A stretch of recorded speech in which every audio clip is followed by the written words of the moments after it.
तर 30 जुलै 2020च्या महत्वाच्या चालू घडामोडी आणि या क्लासमध्ये आपण अजून जी महत्वाची बाब कव्हर करणार आहोत ते म्हणजे डेली करंट अफेअर्सचे एमसीक्यू आणि नॅशनल एज्युकेशनल पॉलिसीच्या संदर्भात. तुम्ही मला ओळखताच, मी सुमित तट्टे, अनअकॅडमी वरती व्हेरीफाईड आणि प्लस एज्युकेटर आहे. तुम्हाला मला अनअकॅडमी वरती फॉलो करायचं असेल तर लक्ष्य एमपीएससी या नाममुद्रेखाली जे आहे ते मी मार्गदर्शन करतोय, लक्ष्य MPSC.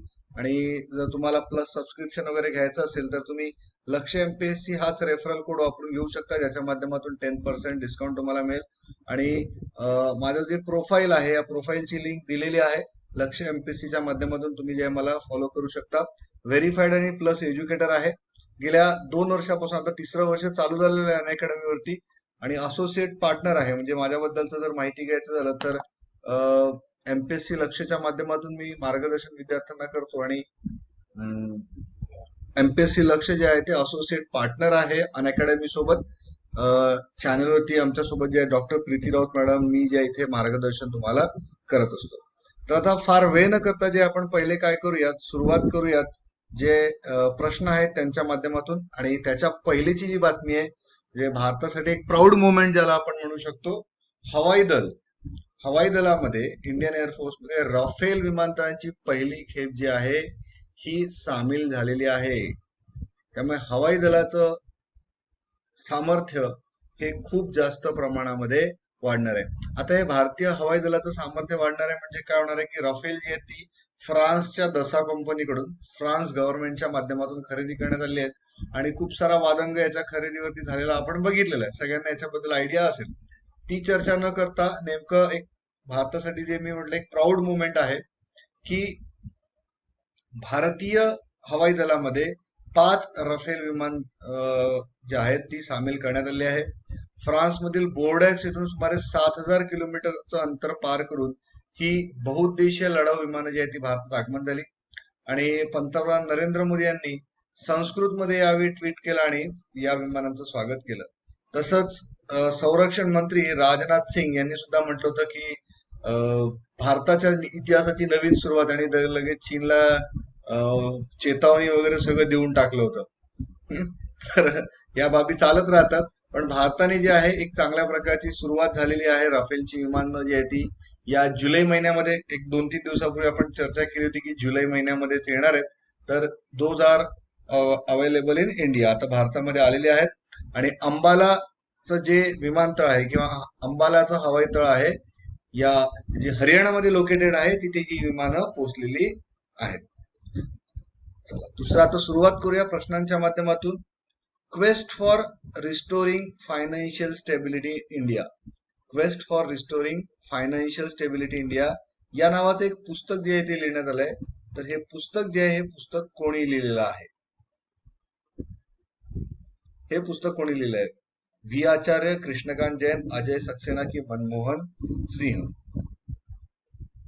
Quest for restoring financial stability in India म्हणजे आता भारताला जे फायनान्शियल एक स्टॅबिलिटी मिळाली पाहिजे या दृष्टिकोनातून काय काय उपाययोजना केल्या जातील हे या पुस्तकामध्ये सांगितलंय. शिवाय भारतामधलं बँकिंग सेक्टर, भारतामधलं जे बँकिंग सेक्टर आहे याच्या रिफॉर्म्स कसे घडून घेतल्या जातील, जे एनपीए वाढलेलं आहे हे कसं कमी केलं जाईल, हे या मध्ये जे आहे या पुस्तकामध्ये याचं चर्चा केली आहे.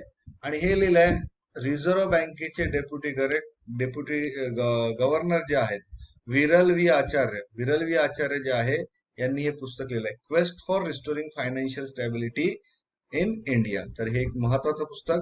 विरल व्ही आचार्य जे आहेत ते काय आहेत? डेप्युटी गव्हर्नर आहेत आरबीआयचे. आरबीआयचे गव्हर्नर कोण आहेत? तर आरबीआयचे गव्हर्नर आहेत शक्तिकांत दास. आणि शक्तिकांत दास जे आहेत यांच्याबद्दल एक बाब महत्वाची, Shaktikanta Das is the 25th governor of RBI, 25वे गव्हर्नर आहेत आरबीआयचे. त्यामुळे हे 25चा आकडा जो तो एक महत्वाचा आहे, तर हे लक्षात असणं आपल्याला गरजेचं आहे. आरबीआयचं हेडक्वार्टर जे आहे ते म्हणजे मुंबई येथे आहे. तर हा जो आपला प्रश्न होता तो म्हणजे quest for restoring financial stability in India हे पुस्तक लिहिलंय विरल व्ही आचार्य यांनी. गुस्ताख ट्रवे पुरस्कार भारताच्या कुठल्या पहिल्या सौर ऊर्जेवर चालणाऱ्या नौकेने जिंकला? तर हा गुस्ताव ट्रवे पुरस्कार जो आहे हा पहिल्यांदाच देण्यात आलेला पुरस्कार आहे. आणि भारतामधल्या कुठल्या नौकेला जो आहे हा पुरस्कार देण्यात आलेला आहे? किरण, आदित्य, विक्रांत की मोहन? या प्रश्नाचं करेक्ट आन्सर आहे ते म्हणजे आदित्य. आदित्य जी आहे ही सौर ऊर्जेवर चालणारी, संपूर्णपणे सौर ऊर्जेवर चालणारी नौका आहे. आणि हा पहिल्याच प्रकारचा पुरस्कार जो आहे हा देण्यात आलाय. याचा उद्देश काय पुरस्काराचा? तर जे नवनवीन शोध लागले जातात, नवनवीन शोध जे असतील त्या संदर्भात माहिती करून घ्यायची, त्या संदर्भात बढावा द्यायचा, रिन्युएबल एनर्जी सोर्सेस जे आहेत यांना वाढ करायची, यासाठी हा पुरस्कार जो आहे तो देण्यात येतोय. तर हा आदित्य जी आहे नौका, या आदित्य नौकेला हा पुरस्कार देण्यात आलाय. गुस्ताख ट्रवे पुरस्कार याला म्हटलंय. आणि दिस इज द फर्स्ट अवॉर्ड जो आहे तो देण्यात आलेला आहे.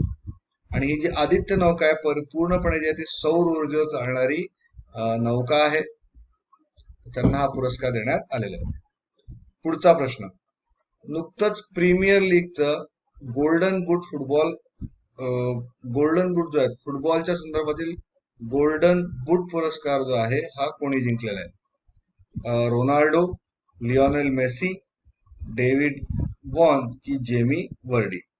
तर हा पुरस्कार जो आहे गोल्डन बूट पुरस्कार, हा लक्षात ठेवा, गोल्डन बूट पुरस्कार जो आहे हा नेहमी दिला जातो जास्तीत जास्त गोल करणाऱ्या फुटबॉलपटूला. एखादी फुटबॉलची स्पर्धा असेल आणि या फुटबॉल स्पर्धेमध्ये जर कोणी चांगले गोल, सगळ्यात जास्त गोल करत असेल तर त्या व्यक्तीला जो आहे हा पुरस्कार दिला जातो. वर्ल्ड कप मध्ये सुद्धा जर आपण बघितलं, वर्ल्ड कप मध्ये सुद्धा जे गोल्डन बूट पुरस्कार एक महत्वाचा. आणि इंग्लिश प्रीमियर लीग जी आहे, ही इंग्लिश प्रीमियर लीग जी आहे ही सुद्धा एक महत्वाची काय म्हणतात त्याला, एक महत्वाचं क्रीडा स्पर्धा आहे.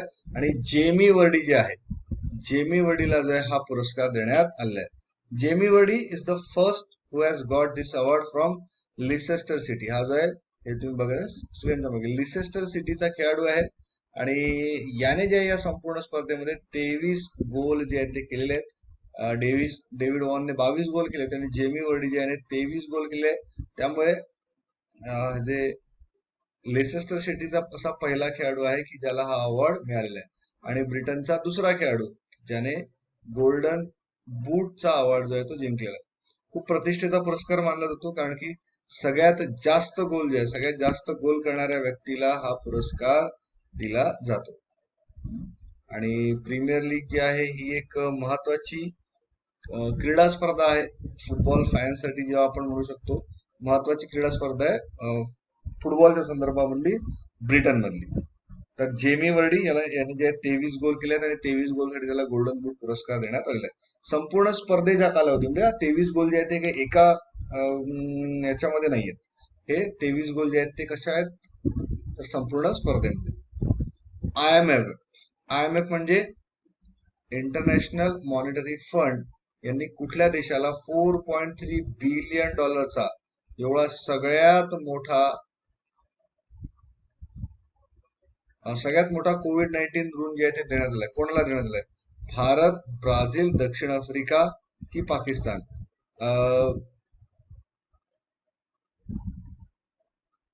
हा जो आहे एक महत्वाचा लोन आपण म्हणू शकतो. 4.3 बिलियन एवढ्या मोठ्या रकमेचं जे आहे ते लोन कोविड साठी देण्यात आलेलं आहे. And that is by IMF, international monetary fund. आपण बघितलं होतं गीता गोपीनाथ जे आहे यांची नियुक्ती झाली होती तिथे प्रमुख फायनान्शियल ऑफिसर म्हणून, गीता गोपीनाथ. आणि IMF जे आहे इंटरनॅशनल मॉनिटरी फंड, याच्यामध्ये प्रत्येक राष्ट्राला थोडाफार स्वतःचा रिझर्व्ह जो आहे तो ठेवावा लागतो. तर यामध्ये जे आहे दक्षिण आफ्रिकेला जो आहे $4.3 बिलियन IMFचा $4.3 बिलियन ऋण जे आहे ते प्रदान केलेलं आहे. आणि हे जे आहे जो सगळ्यात कोविड-19चा ऋण जे आहे, लोन जे आहे ते प्रदान करण्यात आले आहे. तर हे करण्यात आलेलं आहे दक्षिण आफ्रिकेला. लक्षात घ्या, दक्षिण आफ्रिकेला एवढं लोन जे आहे ते IMFच्या माध्यमातून प्रोव्हाइड करण्यात आलेलं आहे. नुकतंच AIIB ने बोर्ड ऑफ गव्हर्नर्सच्या कोणत्या क्रमांकाच्या बैठकीची मेजबानी जी आहे ती केली होती? AIIB all Asian infrastructure development bank, AIIB म्हणजे, तर याने जे बोर्ड ऑफ गव्हर्नर्सच्या कुठल्या क्रमांकाची जी आहे मेजबानी किंवा बैठक जी आहे झालेली आहे, कुठल्या क्रमांकाची बैठक जी आहे ती होती? 5वी, 6वी, 7वी की 8वी बैठक? आणि ही जी आहे व्हर्च्युअल बैठक झाली आहे, व्हिडिओ कॉन्फरन्सिंगच्या माध्यमातून ही बैठक जी आहे ही घेण्यात आली होती. आणि या बैठकीमध्ये भारतातर्फे भारताच्या केंद्रीय अर्थमंत्री निर्मला सीतारामन या समाविष्ट झाल्या होत्या. निर्मला सीतारामन ज्या त्या समाविष्ट झालेल्या होत्या. व्हर्च्युअल कॉन्फरन्स याला म्हटलं जातं. व्हर्च्युअल कॉन्फरन्स की व्हिडिओ कॉन्फरन्सिंगच्या माध्यमातून सगळे लोक एकत्र जे आहे ते आले होते. तर यामध्ये जर आपण बघितलं तर Asian infrastructure investment bank, AIIB चा long form Asian infrastructure investment bank, आणि याच्या बोर्ड ऑफ गव्हर्नर्सची जी आहे 5वी, सॉरी माफ करा, इथे जे आहे ते चुकीचा पोल चुकीचा आला होता. याच्यामध्ये जो आहे तो पोल चुकीचा होता, त्यामुळे हा एक आपण कॅन्सल करूया. 5th, this was the 5th. आणि निर्मला सीतारामन जे आहे याच्यामध्ये भाग घेतला होता. ही बोर्ड ऑफ डायरेक्टर्सची 5वी बैठक होती आणि व्हिडिओ कॉन्फरन्सिंगच्या माध्यमातून जी ही बैठक घेण्यात आली होती. Asian infrastructure investment bank.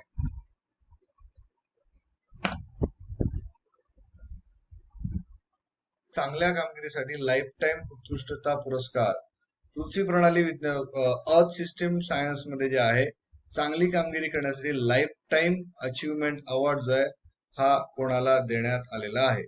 Professor Ashok Sahni, doctor Suresh S Babu, doctor SA Atmanand की डॉक्टर इंद्रशेखर सेन? कोणाला या ज्या अवॉर्डने सन्मानित करण्यात आलेला आहे? प्रोफेसर अशोक साहनी, सुरेश एस बाबू, SA आत्मानंद, इंद्रशेखर सेन. पृथ्वी विज्ञान मंत्रालय जे आहे ते महत्वाचं मंत्रालय आणि पृथ्वी विज्ञान मंत्रालयाच्या अंतर्गत जे आहे ते चांगली कामगिरी, उत्तम कामगिरी करणार जे शोध कार्य वगैरे जे केलं जातं यासाठी हा जो अवॉर्ड देण्यात आलेला आहे हा देण्यात आलेला आहे Ashok Sahni, ministry of earth sciences, किंवा ज्याला MOES असं सुद्धा म्हटलं जातं.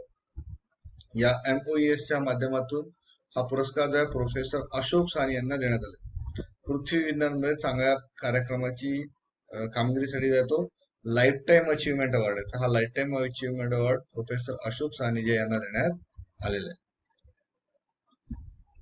पुढचा प्रश्न, स्टुअर्ट ब्रॉड 500 टेस्ट विकत घेणारा कुठल्या क्रमांकाचा बॉलर बनलाय? म्हणजे आता याच्यावर एक बाब आपल्याला क्लिअर होते की स्टुअर्ट ब्रॉड जो आहे या स्टुअर्ट ब्रॉडने आंतरराष्ट्रीय क्रिकेटमध्ये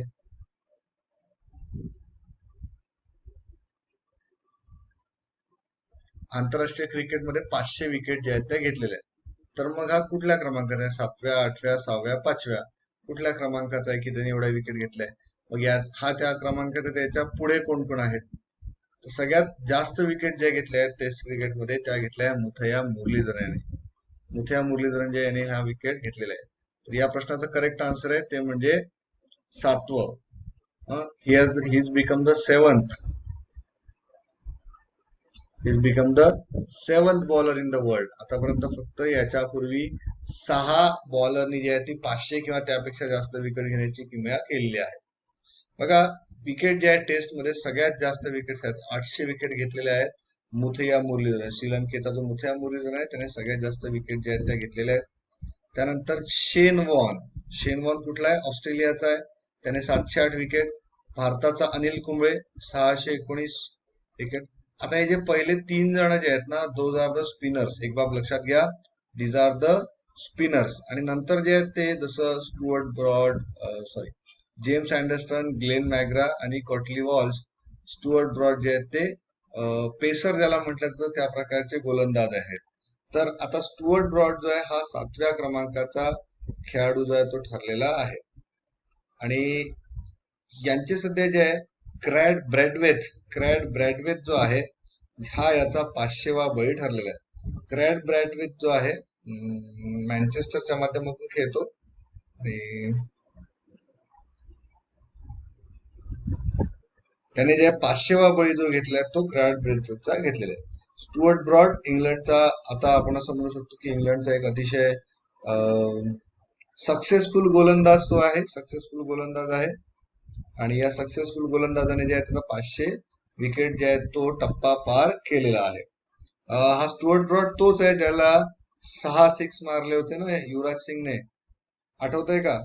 हाच आहे तो. हा, पण बघा त्याच्या खेळामधली प्रगती बघा, जरी त्यावेळी त्याला 6 सिक्स खावे लागले होते एका ओव्हरमध्ये. T20, इट वॉज T20 चे नियम आणि बाकीचे नियम मध्ये फरक असतो. तर याने जे टेस्ट विकेट मध्ये आता जे आहे ते 500 विकेट जे आहेत त्या घेतलेल्या आहेत. स्टुअर्ट ब्रॉड त्याचं नाव आहे. कुठल्या मंत्रालयाकडून नॉलेज रिसोर्स सेंटर नेटवर्कचा शुभारंभ करण्यात आला आहे? गृह मंत्रालय, रेल्वे मंत्रालय, पृथ्वी विज्ञान मंत्रालय की खेळ मंत्रालय?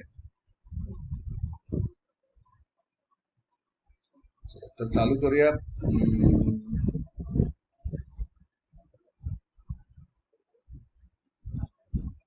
नॉलेज रिसोर्स सेंटर नेटवर्कचा शुभारंभ करण्यात आलेला आहे. तर कोणी केलेला आहे, कुठल्या मंत्रालयाकडून? याबद्दल जे आपण आता यापूर्वीच थोड्या वेळापूर्वी माहिती घेतली होती. चला एक आता इथे अजून आपण एक असं करूया की हे जे मंत्री आहेत, हे जे नावं घेतलेत ना मंत्रालयाचे, तर याचे मंत्री कोण कोण आहेत ते तुम्ही लिहा कमेंट बॉक्समध्ये. केंद्रीय गृहमंत्री कोण आहेत, केंद्रीय रेल्वे मंत्री कोण आहेत, केंद्रीय विज्ञान मंत्री, पृथ्वी विज्ञान मंत्री कोण आहेत आणि खेळ मंत्री कोण आहेत?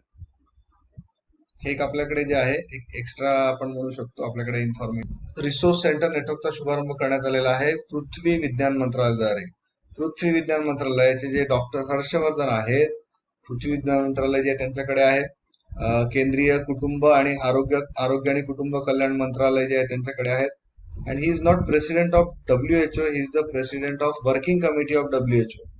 WHO ची वर्किंग कमिटी आहे, वर्किंग कमिटीचे हेड ऑफिस जे आहे ते आहे. तर डॉक्टर हर्षवर्धन जे आहे यांनी ज्या या रिसोर्स नेटवर्कचा शुभारंभ केलेला आहे. भारताने कुठल्या देशाला 10 ब्रॉड गेज रेल्वे इंजिन प्रदान केले आहेत? ब्रॉड गेज रेल्वे इंजिन याच्याबद्दल सुद्धा जे ते आपण माहिती घेऊयात. बांगलादेश, नेपाळ, भूटान की श्रीलंका?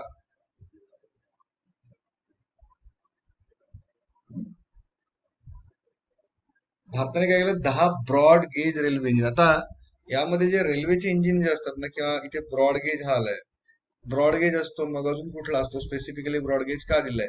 ब्रॉड गेज, त्यानंतर मीटर गेज,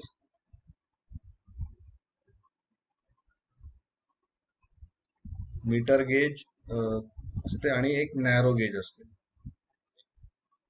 नॅरो गेज म्हणजे काय होते?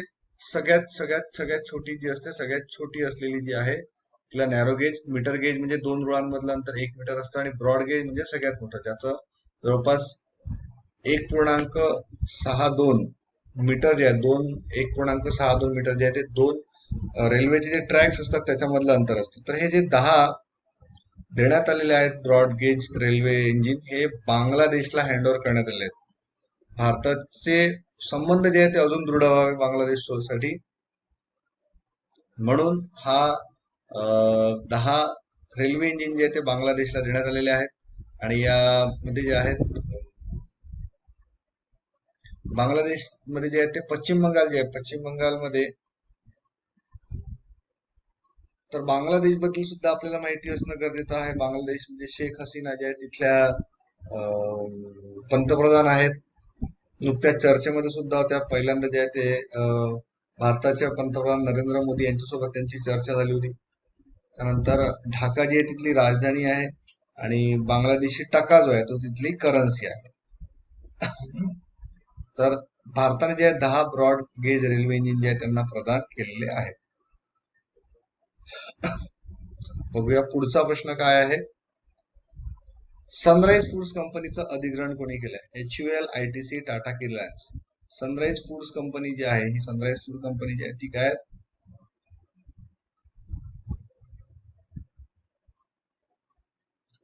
HUL, ITC, टाटा की रिलायन्स?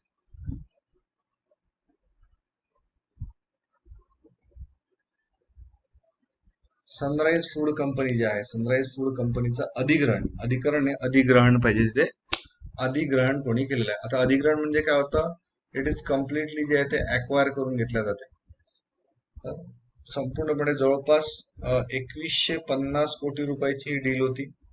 2150 कोटी रुपये. या 2150 कोटी रुपयात ही जी डील झाली, आणि ही जी डील झालेली आहे ही झालेली आहे ITC सोबत. इंडियन इंटरनॅशनल टोबॅको कंपनी जी आहे, ITC is a multinational company, असं नाही की भारतीयच आहे, मल्टीनॅशनल कंपनी आहे. आणि टोबॅको कंपनी ज्याला म्हटलं जातं की टोबॅको कंपनी मुख्यत्वे तंबाखू आणि तंबाखूजन्य उत्पादनं जे आहेत ते मुख्य उत्पादन आहे ITCचं. तसंच आशीर्वाद आटा, ITC हॉटेल्स, बिंगो वगैरे या सुद्धा शॉवर टू शॉवर यासारखी उत्पादनं जी आहेत ती घेतली जातात.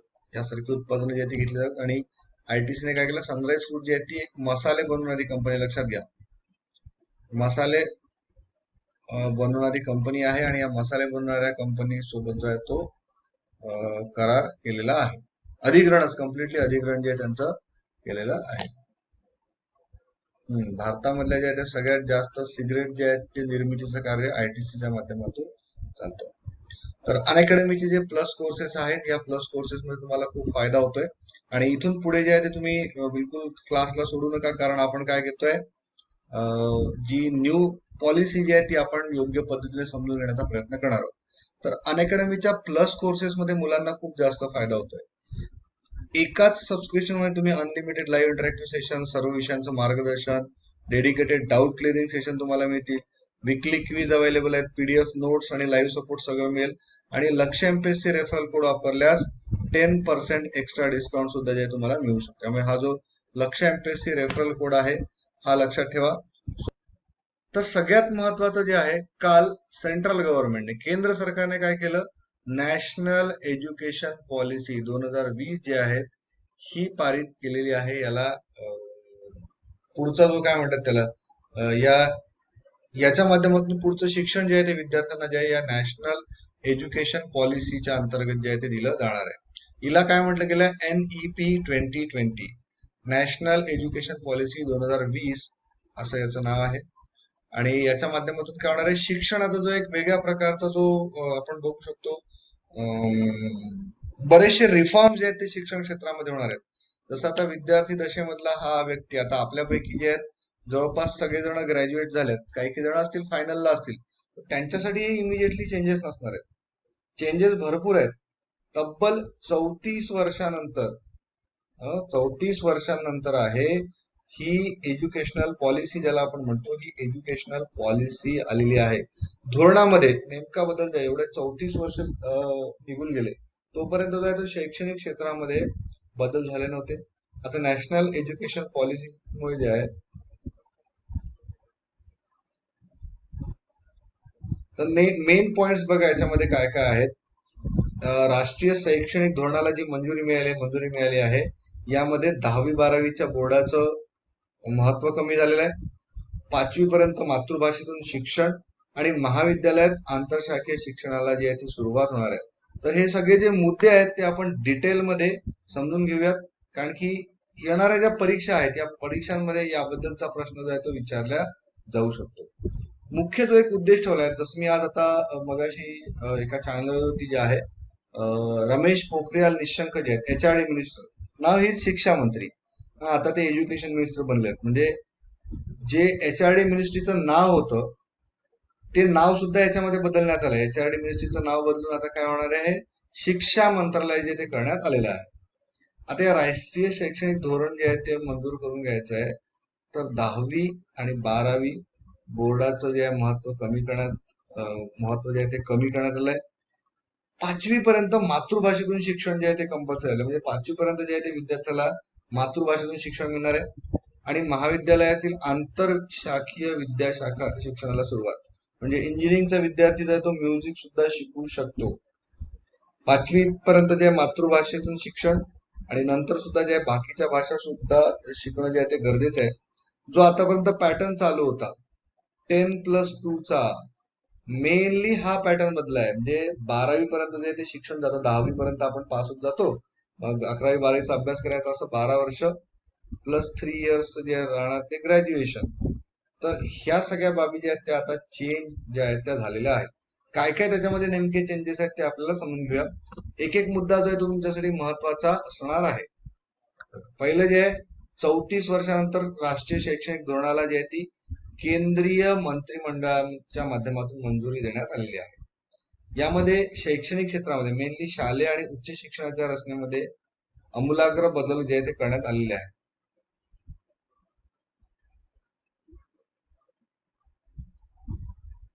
10वी आणि 12वी या बोर्डाचा महत्व आता कमी होणार आणि त्याच्याऐवजी शिक्षण रचना जी आहे ती कशी असेल बघा. 10+2 ऐवजी कशी असेल 5+3+3+4. म्हणजे हे 12 वर्ष आहेत, इथे किती वर्ष दिसत आहेत आपल्याला 15 वर्ष. इथे ग्रॅज्युएशन कन्सिडर केलं नाही, म्हणजे 3 जरी ग्रॅज्युएशनचे पकडले तरी हे 15 वर्ष होतात. तर या 15 वर्षामध्ये तयारी जी आहे ती करून घेतली जाणार आहे शालेय विद्यार्थ्यांपासून. तर कशा प्रकारे जे आहे हे काय काय होईल याच्यामध्ये. आता 6वी नंतर जे आहे ते व्यावसायिक शिक्षण सुद्धा दिलं जाणार आहे. तर 5वी पर्यंत मातृभाषेला शिक्षणाला प्राधान्य द्यायचं असणार आहे. म्हणजे 5वी पर्यंत जे शिक्षण होईल ते मिनिमम मातृभाषेमध्ये घेतलं जाणार आहे. हा निर्णय जो आहे तो सेंट्रल गव्हर्नमेंटने घेतलेला आहे. आणि या पॉलिसी मधले पुढचे जे मुद्दे आहेत ते सुद्धा आपल्याला समजून घ्यायचं. पहिला चेंज काय लक्षात आला की 10+2 ऐवजी जे आहे 5+3+3+4. म्हणजे इथे जे 10 वर्षाचं फोकस होतं हे 10 वर्षाचं फोकस डिस्ट्रीब्यूट झालंय. प्रत्येक घटकावरती जे इथे लक्ष दिलं जाणार. हा एक मुद्दा मला सांगायचा होता. 10वी ऐवजी काय झालं 5+3+3+4 अशा प्रकारे. एक महत्वाची बाब ती म्हणजे इम्प्लिमेंटेशन. आता जस्ट जे याला मंजुरी मिळालेली आहे यामधला सगळ्यात महत्वाचा मुद्दा म्हणजे शिक्षण मंत्रालय असं नाव करण्यात आलेलं आहे. कशाचं HRD मिनिस्ट्रीचं. HRD मिनिस्ट्रीचं नाव काय करण्यात आलेलं आहे शिक्षण मंत्रालय. जे पहिले MHRD होतं. MHRD government of India ministry of human resources development. आता ह्युमन रिसोर्सेस डेव्हलपमेंट जे आहे ते तुम्ही स्वतः करा असं यांनी म्हटलेलं आहे. शिक्षण मंत्रालय त्यासाठी केलं आहे. आणि दोन्ही शिक्षण प्रकारांना शाखांच्या चौकटीतून बाहेर काढून आंतरशाखीय किंवा समन्वय सुद्धा करण्यात आलेला आहे. एकाच वेळी अभियांत्रिकी आणि संगीत हे दोन्ही विषय घेऊनही उच्च शिक्षण पूर्ण करता येईल. शालेय विद्यार्थ्यांमध्ये वैज्ञानिक दृष्टिकोन विकसित केला जाणार असून 21व्या शतकासाठी आवश्यक कौशल्य प्रदान करण्यासाठी महत्व देण्यात आलेलं आहे. म्हणजे काय करण्यात आलंय की मेनली जो आहे रिसर्च जो आहे याच्यावरती भर जो आहे तो पुढे दिला जाणार आहे. मंत्रालयाच्या नावामध्ये बदल आणि जे मनुष्यबळ विकास मंत्री आहे केंद्रीय मनुष्यबळ विकास मंत्री रमेश पोखरियाल निशंक. तर हे जे आहे यांनी जे पत्रकार परिषदेमध्ये याबद्दलची माहिती जी आहे ती दिलेली आहे. तर सध्या जे होमिओपॅथिक उपचार ज्याला आपण म्हणतो ते चालू झाले आहेत. आणि पेशंटला जे आहे ते ऍलोपॅथीचे जे पेशंटला कोणी ऍक्सेप्ट करायला सध्या तयार नाही. तर शिक्षण मंत्रालयाने काय केलंय नाव बदलून ते माझ्या शैक्षणिक मंत्रालय झालेलं आहे. शिक्षण मंत्रालय ज्याला आपण म्हणतो.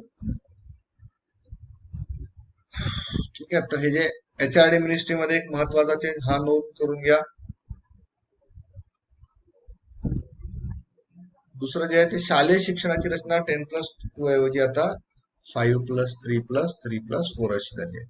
पहिली ते 3 वर्ष जे आहे पूर्व प्राथमिक, त्यानंतर 2 वर्ष पहिली, दुसरी आणि पुढील 3 वर्ष जे आहे ती 3री ते 5वी व 6वी आणि 6वी ते 8वी. म्हणजे 3री ते 5वी आणि 6वी ते 8वी या प्रकारचं असणार आहे. अखेरची 4 वर्ष आहे ती 9वी ते 12वी अशा 15 वर्षांमध्ये एका शालेय शिक्षण जे विभागात आलेलं आहे.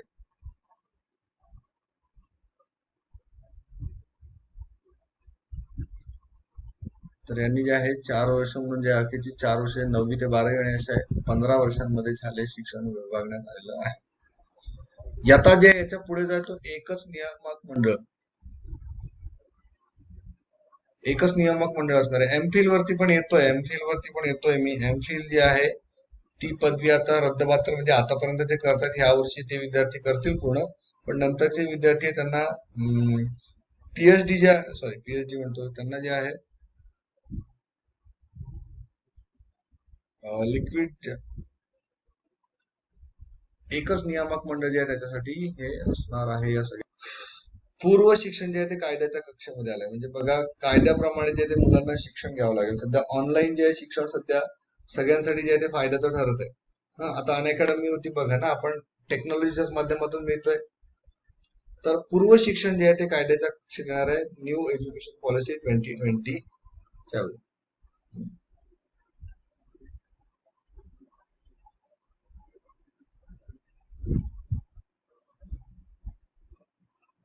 तर हे जे न्यू एज्युकेशन पॉलिसी मध्ये जे आहे याबद्दलचे सुद्धा जे आहे ते प्रस्ताव देण्यात आलेले आहे. पूर्व प्राथमिक शिक्षण कायद्यामध्ये बदल करण्यात आले. आतापर्यंत कायद्याच्या कुठल्याच कक्षेत नसलेलं, केंद्रीय नियामक आणि नियंत्रण नसलेलं पूर्व प्राथमिक शिक्षण मंडळ प्रथमच कायद्याच्या आणि अभ्यासक्रमांच्या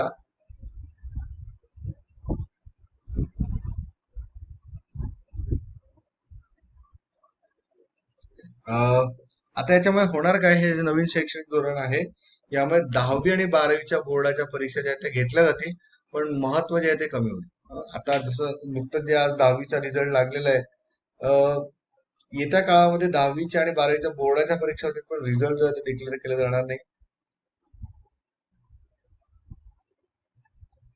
पूर्व प्राथमिक शिक्षण हक्क कायद्यासाठी जे आहे कक्षेबाहेर होतो, परंतु नव्या धोरणानुसार जे पूर्व प्राथमिक शाळांना SCRT चा अभ्यासक्रम लागू होत असल्याचं. चला, 11वी 12वी जे आहे त्या रचनेमध्ये बदल करण्यात आले. दुसरी पर्यंत भाषा आणि अंकगणितावरती भर. आता जे छोटे छोटे मुलं आहेत या छोट्या छोट्या मुलांना काय केलंय, एज्युकेशन देत आहे, तर मग दुसरी पर्यंत जो आहे तो भाषेवरती भर आणि अंक ज्ञानावरती भर जो आहे तो दिला जाणार आहे. पूर्व प्राथमिक पासून 12वी पर्यंत शिक्षणाला जे आहे ते कायद्याचा भाग आहे.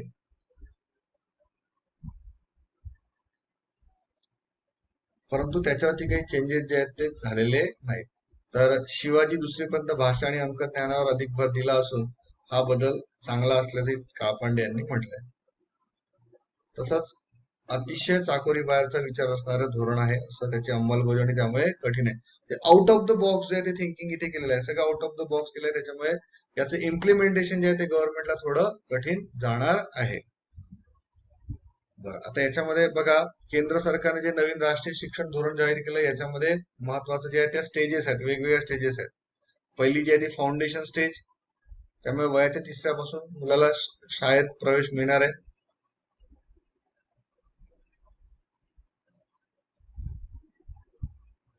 ठीक आहे, तर हा जो आहे शिक्षणाचा गट वेगळा, पहिला जो आहे तो फाउंडेशन स्टेज, दुसरा आहे प्रिपरेटरी स्टेज, मिडल स्टेज आणि सेकंडरी स्टेज, असे वेगवेगळे स्टेजेसचे नाव याला देण्यात आले. फाउंडेशन, प्रिपरेटरी, मिडल स्टेज आणि सेकंडरी स्टेज.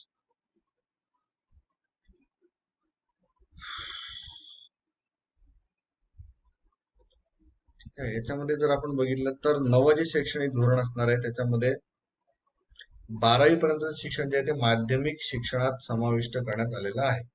सेकंडरी स्टेज या 4 विद्यार्थी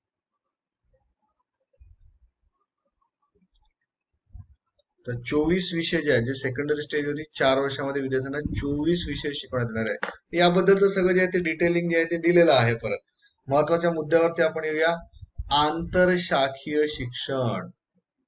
म्हणजे आतापर्यंत कसं होतं, मी आता मगाशी एक मुलाखत ऐकत होतो रमेश पोखरियाल निशंक यांची, त्यांचं म्हणणं होतं की आतापर्यंत जे आहे ते मुलांना जे आहे क्लासेस पर्यंत आणायचं वगैरे होतं, परंतु इथे काय होणार आहे याच्यामध्ये जे आहे मुलांना जो सिलेबस ठरवून दिलेला आहे तो सिलेबस वापरला जायचा.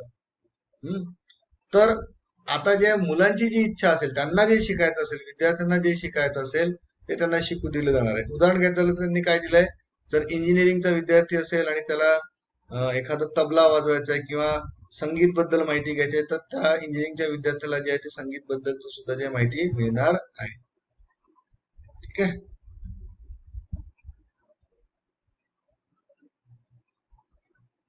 ही सरकारची नियमावली, म्हणजे सरकारने काय केलेलं आहे, गव्हर्नमेंटने गाईडलाईन्स जाहीर केल्या आहेत की अशा प्रकारची नवीन शिक्षण प्रणाली असेल, ही इम्प्लिमेंट झालेली नाही, तर ही सेंट्रल गव्हर्नमेंटच्या अंतर्गत ही पॉलिसी जाहीर करण्यात येईल आणि संपूर्ण देशासाठी जी ही पॉलिसी राबवली जाणार आहे.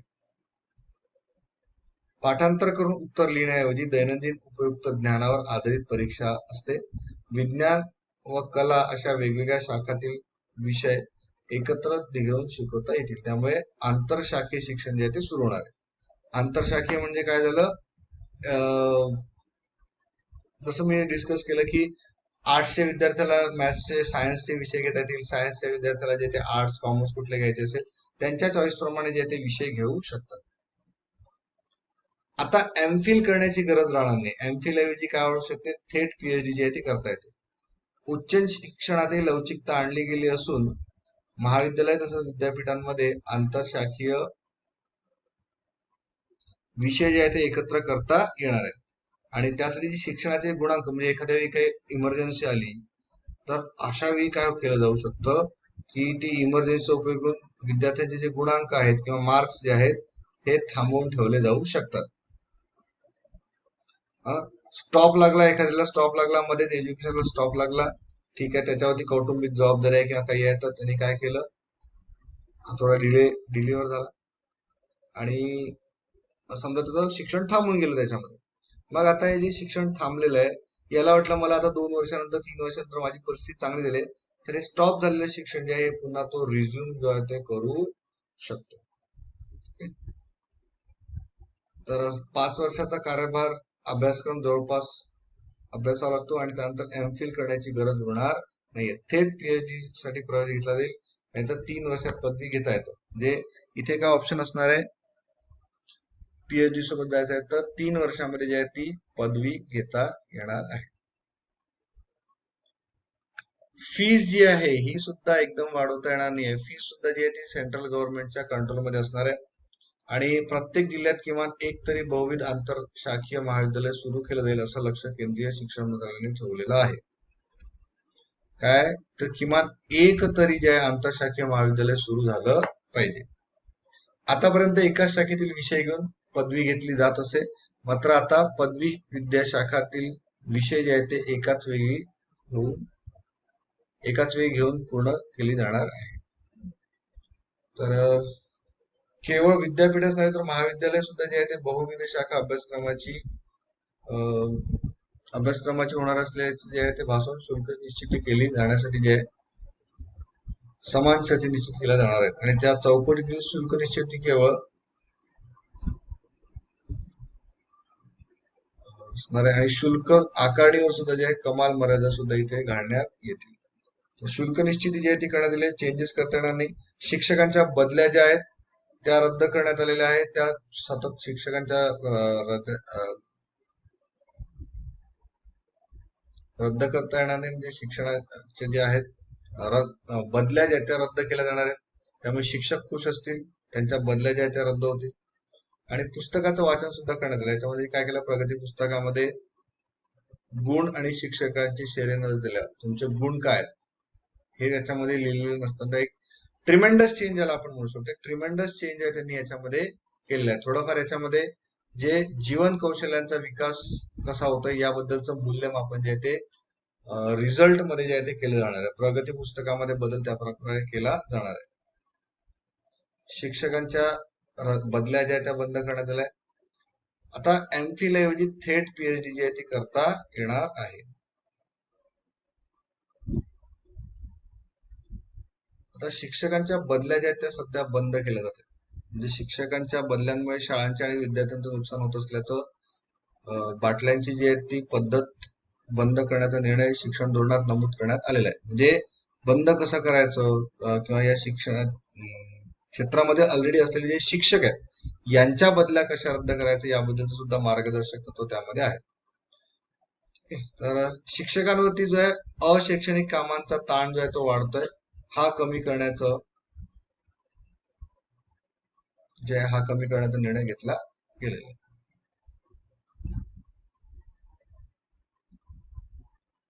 गेली अनेक वर्ष जे आहे ते शिक्षक सातत्याने तक्रार करत असलेल्या अशैक्षणिक कामांच्या मुद्द्यावर जे आहे नव्या धोरणात शिक्षकांना दिलासादायक तरतुदी करण्यात आलेल्या आहेत.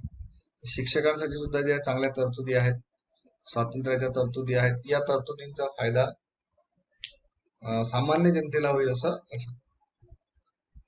त्यानंतर शिक्षकांना जे 50 तासांचं प्रशिक्षण जे आहे ते घेणं अपेक्षित असणार आहे दरवर्षी. जे आहे दरवर्षी 50 तासाचं जे एज्युकेशन आहे किंवा 50 तासाचा वर्कशॉप जो आहे तो करावा लागणार आहे. आता जे आहे ते 5 ऐवजी 4च वर्षांनी जे आहे ती पीएचडी ची मुभा मिळणार आहे. आणि संशोधनासाठी काय स्थापन केलं जाणार आहे तर नॅशनल रिसर्च फाउंडेशन, हे नाव महत्वाचं. नॅशनल रिसर्च फाउंडेशन जे आहे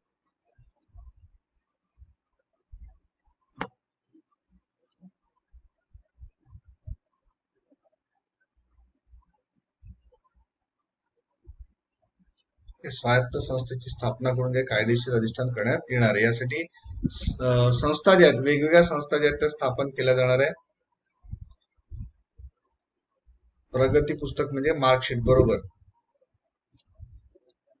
विद्यापीठांच्या रचनेमध्ये मेन बदल आहे, मेजर जो बदल आहे ते विद्यापीठाच्या रचनेमध्ये 3 गटामध्ये जे विद्यापीठांचं जे किंवा शैक्षणिक संस्थांचं वर्गीकरण केलं जातं. संशोधन विद्यापीठ, इथे जे आहे रिसर्च अँड डेव्हलपमेंट जे केला जातो संशोधन विद्यापीठामध्ये. दुसरं जे आहे अध्यापन विद्यापीठ, जिथे जे आहे दुसऱ्या गटातील विद्यापीठे हे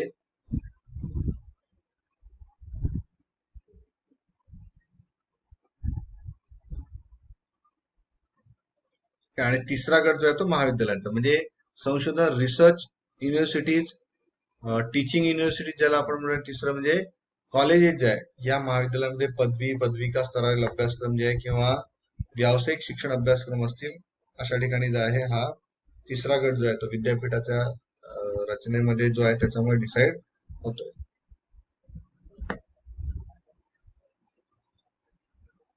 विद्यापीठामधील अभ्यासक्रम जे आहे ते आंतरशाखीय हवे असणं आवश्यक आहे. आणि या रचनेनंतर ज्या सध्या प्रचलित असलेली अभिमत विद्यापीठ, खासगी विद्यापीठ आणि स्वयंअर्थसहाय्यित विद्यापीठ जे आहेत ती अशी वर्गवारी आणि त्याचं जे स्वतंत्र नियम हे देखील जे मोडीत काढण्यात येणार आहेत. तर नवीन पॉलिसी जी आहे ते त्याच्यामध्ये विद्यापीठाच्या नावामध्ये मंत्रालयाच्या नावामध्ये बदल आणि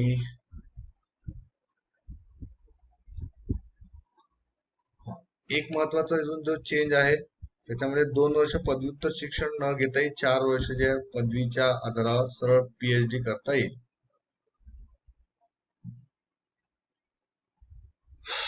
ठीक आहे, हा मुद्दा त्याच्यामध्ये महत्वाचा.